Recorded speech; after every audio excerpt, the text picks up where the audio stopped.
सभी छात्रों को मेरा प्यार भरा नमस्कार। मैं हूं प्राध्यापक देवेंद्र वानखेड़े। आप सभी का प्रताप कनिष्ठ महाविद्यालय अमलनेर के हिंदी विभाग की ओर से आप सभी छात्रों का मैं तहे दिल से सहृदयता के साथ आप सभी का स्वागत करता हूं। आज सारे विश्व स्तर पर देखा जाए तो काफ़ी बड़े पैमाने पर कोरोना के इस वैश्विक महामारी ने संपूर्ण जनजीवन पर इसका प्रकोप या प्रभाव जो है वो दिखाई दे रहा है। इस वैश्विक महामारी को रोकने के लिए भारत सरकार के केंद्र सरकार से लेकर राज्य सरकार की यंत्रणा जो है बड़े सामर्थ्य के साथ, हिम्मत से, ताकत से और एक धैर्य के साथ इस महामारी को रोकने का वो प्रयास कर रही है।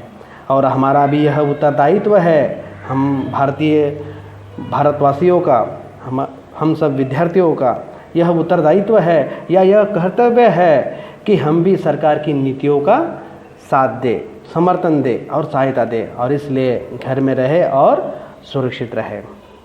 जिस तरह से इस महामारी ने हर क्षेत्र को प्रभावित किया है, इस प्रभाव से हमारी शिक्षा पर भी काफ़ी बड़े पैमाने पर इसका प्रभाव जो है वो दिखाई देता है। लेकिन शिक्षा क्षेत्र में प्रताप महाविद्यालय की एक विशाल, गौरवशाली, गरिमामय एवं विस्तृत परंपरा रही है। हमें हमारी शिक्षा प्रणाली को अखंडित रखना है, जारी रखना है, और इसका फलस्वरूप आज से हम ई अध्ययन अर्थात ऑनलाइन शिक्षा के माध्यम से हिंदी युवक भारती कक्षा 12वीं का अध्ययन अध्यापन का कार्य जो है वो आरंभ करने जा रहे हैं। इसका शुभारंभ जो है वो आज से हम करने वाले हैं। आप सभी विद्यार्थियों को पता है कि जिस तरह से पिछले वर्ष अर्थात 11वीं का पाठ्यक्रम ये नया था, इस वर्ष अर्थात 2020 से हिंदी युवक भारती कक्षा 12वीं का पाठ्यक्रम भी नया है। लेकिन विद्यार्थी मित्रों, ये पाठ्यक्रम जो है वो काफ़ी आसान है, सरल है, सहज है। तो विद्यार्थी मित्रों, पाठ्यक्रम में सबसे पहले हम जिस रचना का आज अध्ययन करने वाले हैं उस रचना का नाम है, अर्थात पाठ्यक्रम में सबसे पहले दी हुई जो रचना जो है वो कविता है, और कविता का नाम है नवनिर्माण, और इस कविता के रचयिता है कवि त्रिलोचन जी। तो देखिए, कोई भी कविता जो है वह पढ़ने से पहले हमें उस कविता के कवि कौन है, कवि का परिचय क्या है, उनकी प्रमुख कृतियाँ कौन कौन सी है, वो विधा किस प्रकार की है, उसका परिचय क्या है, पाठ क्या है, उस कविता में, उस गद्य में, उस काव्य में केंद्रीय स्थल क्या है, केंद्र बिंदु क्या है, किस आधार पर लिखी गई है, किस प्रकार का विचार है, उसको भी पढ़ना ये महत्वपूर्ण है। क्योंकि समग्रता से हम अगर विचार करें तो ये जो किताब जो है, हर किताब के हर पन्ने जो है, हर पन्ने के हर पंक्तियाँ जो है हमें साल भर में पढ़नी है।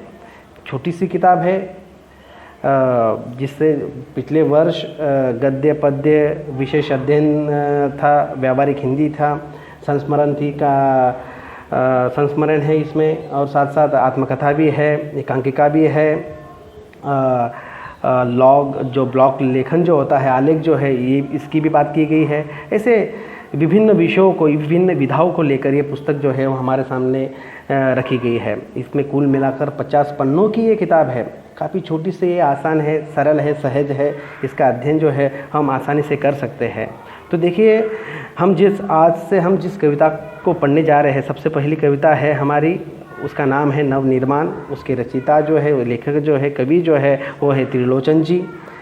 तो देखिए, चतुष्पदी में महानता प्राप्त करने वाले कवि त्रिलोचन जी की यह एक नई विधा है। इस कविता में कवि त्रिलोचन जी ने बहुत सारी बातें कही है।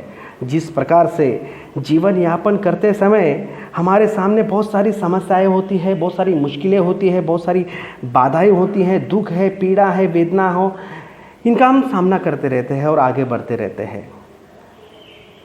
तो इसलिए इन समस्याओं का, इन मुश्किलों का, इन कठिनाइयों का हमें सामना करना है, आगे बढ़ना है। हताश होकर हमें बैठना नहीं है। हमें हर समय आगे बढ़ते रहना है, संघर्ष करते रहना है, अर्थात संघर्ष का ही दूसरा नाम जीवन है और जीवन का ही दूसरा नाम संघर्ष है। ऐसा कवि जो है इस कविता के माध्यम से वो बताते हैं।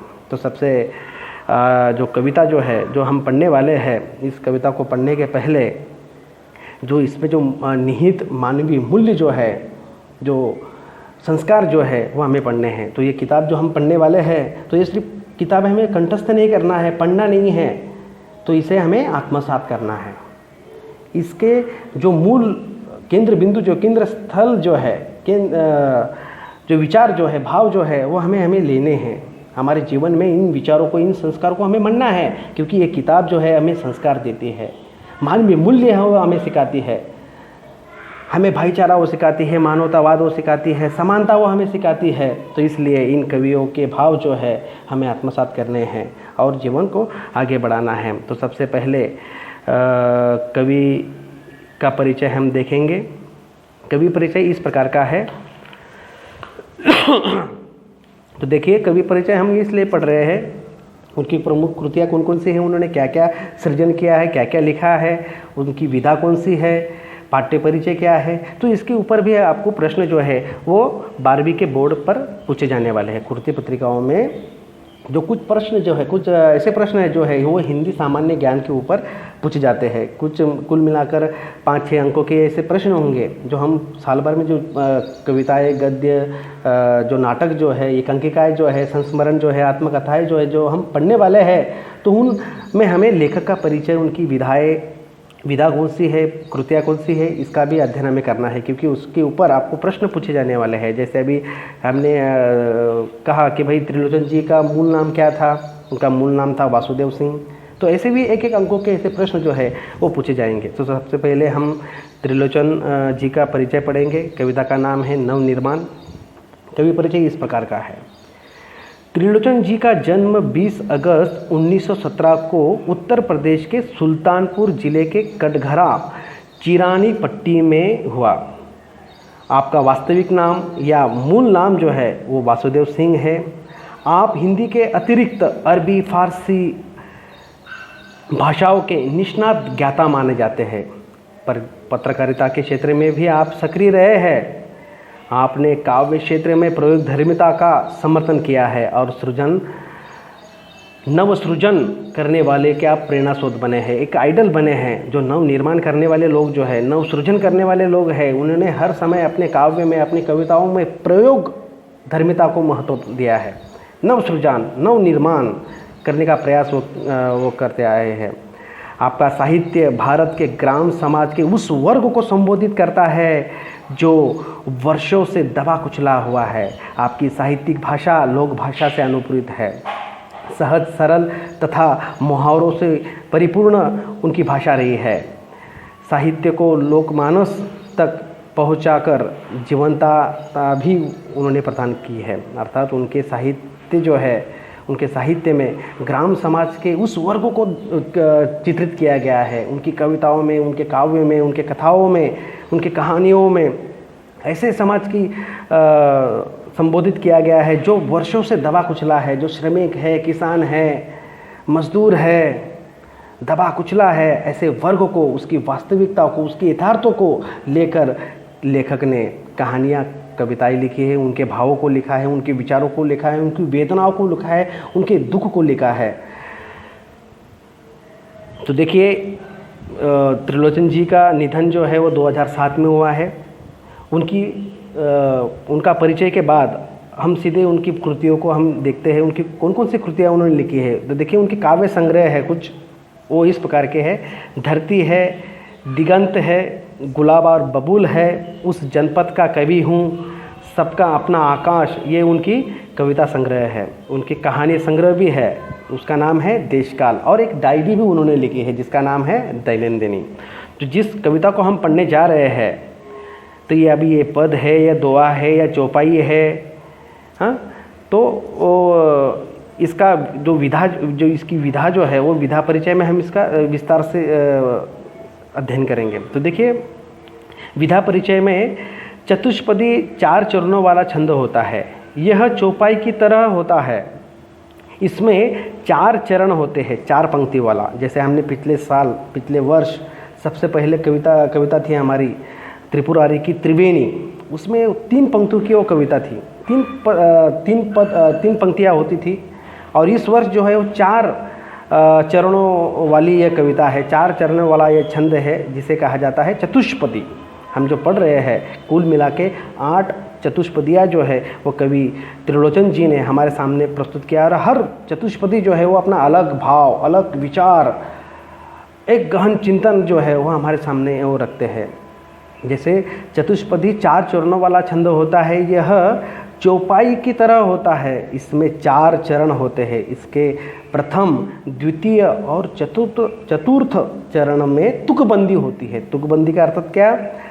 हर पंक्ति के अंतिम अक्षर जो है वो एक जैसे होते हैं।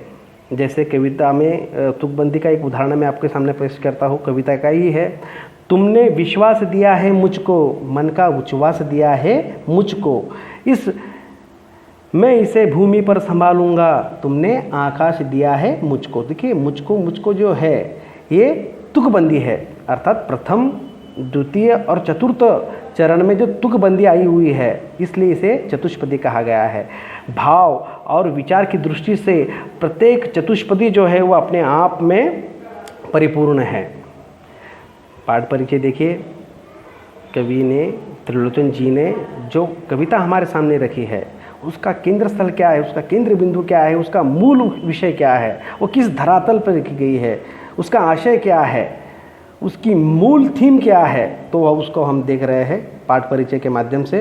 प्रस्तुत चतुष्पदियों में कवि का आशावाद दृष्टिगोचर होता है। आशावाद इस कविता का में हमें आशावाद जो है वो मुख्य रूप से दिखाई देता है। वर्तमान समय में सामान्य मनुष्य के लिए संघर्ष करना ही अनिवार्य हो गया है। कवि मनुष्य को संघर्ष करने और अंधेरा दूर करने की वो प्रेरणा दे रहे हैं। जीवन में ऐसा कोई व्यक्ति नहीं है जिसके जीवन में उसने संघर्ष को देखा नहीं है, मुश्किलों का सामना उसने नहीं किया है, बाधाओं को उसने देखा नहीं है, दुख को उसने देखा नहीं है। अर्थात कहने का तात्पर्य यह है कि इस संसार में हर मनुष्य के जीवन में दुख है और सुख जो है वो कभी कभार हमारे जीवन में आता है। दुख ये क्या है? चिरकाल सत्य है, अटल सत्य है। इसलिए कवि जो है वो मनुष्य को संघर्ष करने और अंधेरा दूर करने की वो प्रेरणा देते हैं। जीवन में व्याप्त अन्याय, अत्याचार, विषमता और निर्बलता पर विजय पाने के लिए कवि बल और साहस एकत्रित करने का आह्वान करते हैं। न्याय के लिए बल का प्रयोग करना समाज के उत्थान के लिए श्रेयस्कर होता है। इस सत्य से भी कवि अवगत कराते हैं। कवि का मानना है कि समाज में समानता स्थापित हो, स्वतंत्रता हो तथा मानवता को स्थापित करना ही हमारे जीवन का मुख्य उद्देश्य होना चाहिए। कितनी सुंदर बात कही है कवि ने यहाँ पर। कवि का मानना है कि समाज में समानता हो, स्वतंत्रता हो तथा मानवता को स्थापित करने का हमारे जीवन का यह उद्देश्य होना चाहिए। ये स्थापित करने का समानता, स्वतंत्रता, मानवता, यही जीवन का हमारा क्या है? मुख्य उद्देश्य है। तो इस प्रकार से यह कवि परिचय के बाद हम सीधे काव्य पंक्तियों को पढ़ेंगे। तो देखिए विद्यार्थी मित्रों, आपके पास किताबें नहीं होंगी तो बोर्ड की वेबसाइट पर ये किताबें जो है वो PDF के रूप में आपको मिल सकती है। फिर भी ये जो हम व्याख्यान जो आज हमने आरंभ किया है, जो तासिका हमने आरंभ की है, तो इसके पहले मैं आपको PDF जो है हमारे व्हाट्सएप ग्रुप पर मैं PDF आपको भेजूंगा, आपको वो डाउनलोड करनी है। और जब आप PDF को, जब आप इस व्याख्यान को सुनेंगे तो पहले आपको क्या करना है? PDF को खुला रखना है और उस काव्य पंक्ति को एक पन्ने पर रख देना है, एक पन्ने पर लिख लेना है और उसे पढ़ना है और इस व्याख्यान को भी सुनना है। तो देखिए काव्य पंक्ति इस प्रकार की है। तुमने विश्वास दिया है मुझको, मन का उच्छ्वास दिया है मुझको, मैं इसे भूमि पर संभालूंगा, तुमने आकाश दिया है मुझको। कवि त्रिलोचन जी प्रथम चतुष्पदी में हमारे सामने वो लिखते हैं और कहते हैं कि तुमने विश्वास दिया है मुझको, मन का उच्छ्वास दिया है मुझको, तुमने विश्वास दिया है मुझको, मन का उच्छ्वास दिया है मुझको, मैं इसे भूमि पर संभालूंगा, तुमने आकाश दिया है मुझको, तुमने आकाश दिया है मुझको। कवि त्रिलोचन जी प्रकृति को, इस सृष्टि को या अपनी इस धरती माँ को संबोधित करते हुए अपने विचार एवं भावों को अभिव्यक्त करते हैं। कवि कहते हैं कि हे माँ, ये धरती माँ, जिस भरोसे के साथ, जिस यकीन के साथ तुमने जो मुझे ये जीवन दिया है, जो ये मैं गहरी सांस लेने में समर्थ हो पाया हूँ, उसे इस धरा पर मैं सुरक्षित रखूँगा, संभाल कर रखूँगा, उसे बेकार नहीं जाने दूँगा। तुम्हारे कारण ही आज मुझे जो खुला आसमान मिला है, ये जो आज़ादी मुझे मिली है, ये जो गगन मुझे मिला है, जो जीवन कि जो आज़ादी का यह सुनहरा अवसर जो मुझे आपने प्रदान किया है, इसका मैं सदुपयोग करूँगा। जीवन को सफल और सार्थक बनाने के लिए मैं हर समय सदैव प्रयासरत रहूँगा। इस तरह का भाव जो है वो कवि बताते हैं। तो देखिए कुछ शब्द है इसमें आए हुए। उच्छ्वास, उच्छ्वास अर्थात क्या? गहरी सांस। इसका प्रतीकात्मकता के रूप में हम अर्थ ले सकते हैं कि जीवन, ताकत, तुमने जो ये सामर्थ्य मुझे दिया है, तुमने ये जीवन मुझे जो दिया है, ये गहरी सांस लेने का तुमने जो अवसर मुझे प्रदान किया है, तो ये इसे मैं धरती पर संभाल कर रखूँगा, इसका रक्षण मैं करूँगा। कवि त्रिलोचन जी प्रथम इस चतुष्पदी में हमें सृष्टि, प्रकृति, धरती माँ को संभाल कर रखने की वो बात हमारे सामने रखते हैं। इस प्रकृति ने हमें जन्म दिया है, जन्म से ही यह विश्वास हमारे अंदर भर दिया है, यह गहरी सांस, ताकत, जीवन, सामर्थ्य मन में भर दिया है। कवि कहते हैं कि तुमने मुझे आकाश दिया है, मुझको मानो जिसकी कोई सीमा ना हो। आकाश की कोई सीमा होती है क्या? उसका कोई अंत होता है क्या? वो काफ़ी विशाल होता है। और इसलिए कवि कहते हैं कि तुमने आकाश दिया है मुझको, मानो जिसकी कोई सीमा ना हो, ना ही जिसका कोई अंत है। यह खुला आकाश तुमने मुझे प्रदान किया है। मेरा विकास, मेरी तरक्की करने के लिए तुमने यह पूरा आकाश जो है मेरे सामने खुला कर दिया है। इसलिए माँ ये सृष्टि और ये प्रकृति को संबोधित करते हुए ये सारी पंक्तियाँ जो, ये 4 पंक्तियाँ जो है, ये प्रथम चतुष्पदी जो है वो अपने धरती माँ के प्रति वो अभिव्यक्त करते हैं, संबोधित करते हैं। और इस तरह से हम देख सकते हैं कि विद्यार्थी मित्रों कि कवि त्रिलोचन जी ने प्रथम चरण में अपना कृतज्ञता भाव इस सृष्टि के प्रति, इस धरती के प्रति, या हम कह सकते हैं कि इस समग्र प्रकृति के प्रति जो है उनका यह कृतज्ञता भाव जो है वो प्रकट होते हुए हमें दिखाई देता है। तो इस प्रकार से आज की ये पहली तासिका है। आगे बहुत सारी तासिकाओं के माध्यम से हमें आगे पढ़ना है। ये आज हम सिर्फ यही एक ही चतुष्पदी जो है वह प्रथम चतुष्पदी का अध्ययन जो है हमने किया है। निश्चित रूप से आपको ये समझ में आई होगी। अगर किसी को कुछ समस्या है इस 4 पंक्तियों के बारे में, तो आप निश्चित रूप से आप मुझे मोबाइल पर मेरा नंबर जो है यहाँ पर है ही ग्रुप में, तो आप मुझे कॉल कर सकते हो। और जो समस्या जो है उन समस्याओं को निराकरण करने का मैं निश्चित ही आप प्रयास करूँगा। अगले तासिका में हम मिलेंगे अगले चतुष्पदी के साथ। धन्यवाद।